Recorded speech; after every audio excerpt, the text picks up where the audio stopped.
കട്ടക്കലിപ്പിലാണ് കേട്ടോ നമ്മുടെ രേണു ചേച്ചി. ഇനി ബിഗ് ബോസ് നിന്ന് കത്തും കേട്ടോ.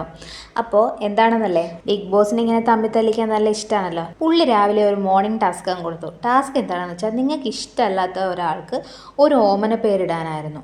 അപ്പോൾ നമ്മുടെ രേണു ചേച്ചി വന്നിട്ട് പറഞ്ഞത് അക്ബറിനെ ആയിരുന്നു കേട്ടോ. അക്ബറിന് രേണു ചേച്ചി ഇട്ട പേര് വേട്ടപ്പട്ടി എന്നായിരുന്നു കേട്ടോ. അപ്പോൾ അടുത്തത് നമ്മുടെ ആരുടെ ഊഴമാണ്? നമ്മുടെ അക്ബറിൻ്റെ ഊഴം. അക്ബർ വെറുതെ വിടുമോ?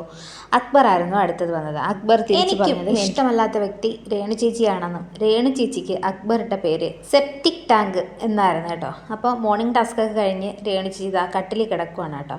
കട്ടിലിൽ കിടന്ന് ഇങ്ങനെ ആലോചിക്കുവാണ്. സെപ്റ്റിക് ടാങ്ക് വേട്ടപ്പട്ടി സെപ്റ്റിക് ടാങ്ക് എന്നൊക്കെ ഇങ്ങനെ തിരിച്ചും മറിച്ചും ഇങ്ങനെ പറയുവാണ്. എന്നാൽ അവന് ഈ പേരിട്ടത് ശരിയാണോ എന്നൊക്കെയുള്ള രീതിയിൽ കലിപ്പിൽ പല്ലൊക്കെ ഇങ്ങനെ കടിച്ചിട്ട് കലിപ്പ് തീരണില്ലല്ലോ എന്നുള്ള ഒരു രൂപത്തിൽ കിടക്കുവാണ് കേട്ടോ.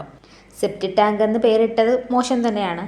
പക്ഷേ വേട്ടപ്പട്ടി എന്ന് പറയുന്നതും അത്ര നല്ല സുഖമുള്ളൊരു പേരൊന്നും അല്ലല്ലോ. അതുകൊണ്ട് രണ്ടുപേരും വിളിച്ചതിൽ തെറ്റൊന്നും ഇല്ലയെന്ന് എനിക്ക് തോന്നുന്നു. അപ്പോൾ ഇതുപോലുള്ള വീഡിയോകൾക്കായി സബ്സ്ക്രൈബ് ചെയ്യൂ.